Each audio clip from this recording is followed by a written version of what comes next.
Bonjour à tous, c'est Christian Chevillot. Aujourd'hui, je vous emmène avec moi dans une petite commune qui s'appelle Méhoun-les-Montrieux.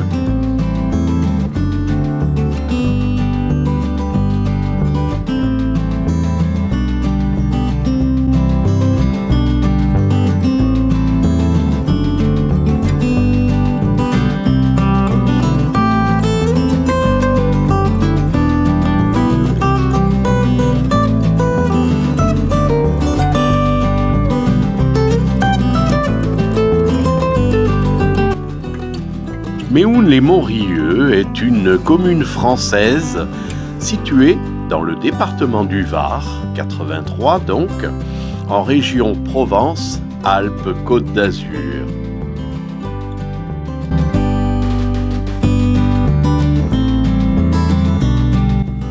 Méhoun est à mi-distance de Toulon et de Brignoles et à 30 km des plages hiéroises.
La maison des Quatre Têtes a été construite en 1767.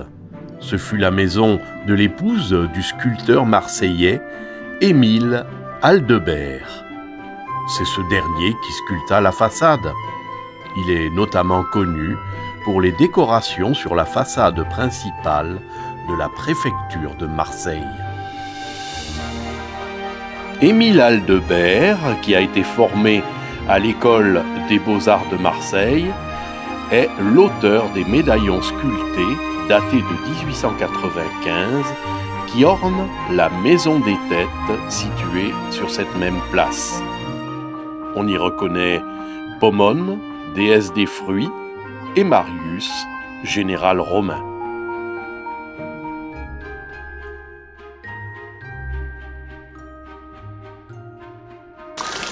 La fontaine des Quatre Saisons, inscrite aux monuments historiques, doit son nom aux quatre masques représentant les quatre saisons reversant leur eau dans un bassin.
La chapelle Saint-Michel a sans doute été édifiée au XVe siècle.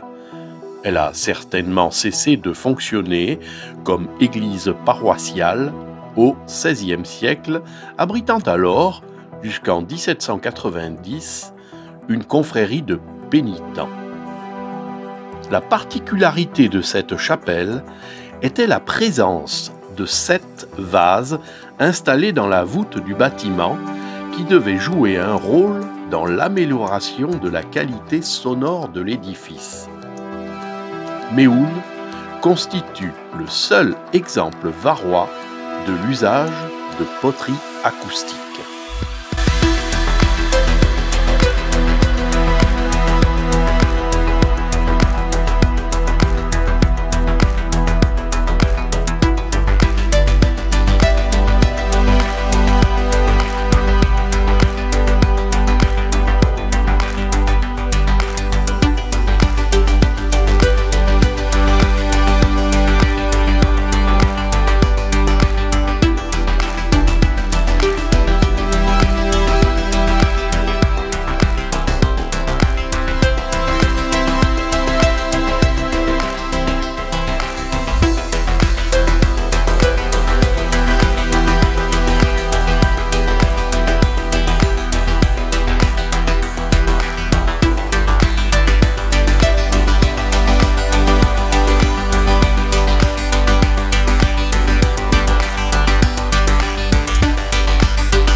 Entre autres particularités, il y a, à Méhoun, un établissement extraordinaire, une boulangerie pas comme les autres.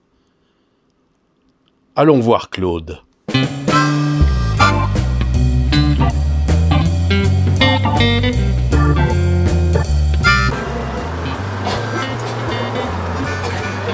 Nous allons rencontrer Claude, qui tient cette boulangerie depuis de très nombreuses années. Bonjour Claude. Bonjour. Alors, cette boulangerie est extraordinaire parce que je l'ai toujours connue. Dites-moi un petit peu depuis combien de temps elle existe. Depuis 1967. 1967. Par mes parents. Oui. Jusqu'en 1971, c'était un dépôt de pain. Oui. Et à partir de 1972-73, le fournil a été créé derrière. Et le magasin en 1979. Très bien.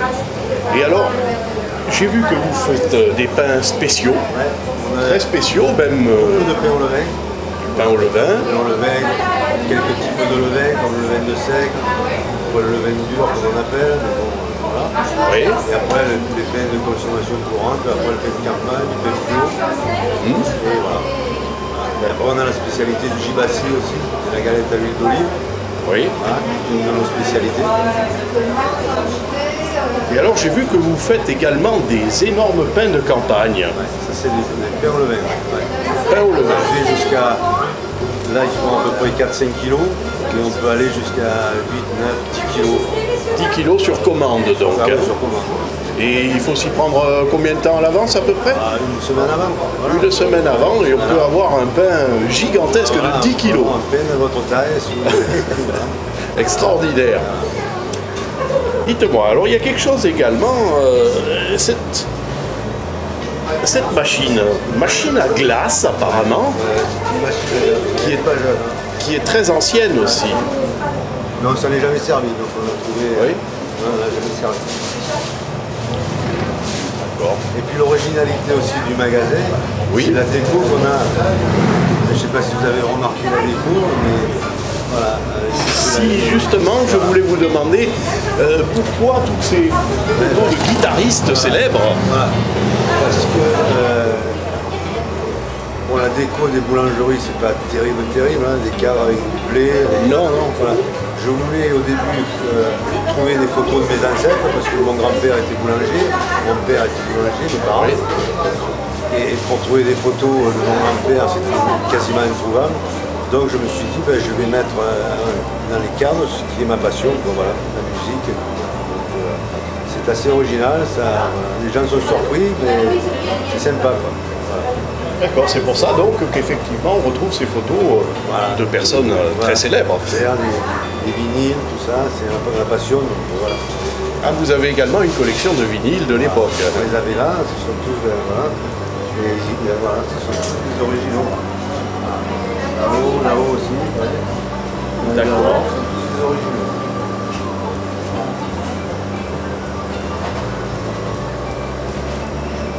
Très bien. Et donc vous employez 2 personnes, 3 personnes? Il y a 3 personnes à la vente. Oui. Et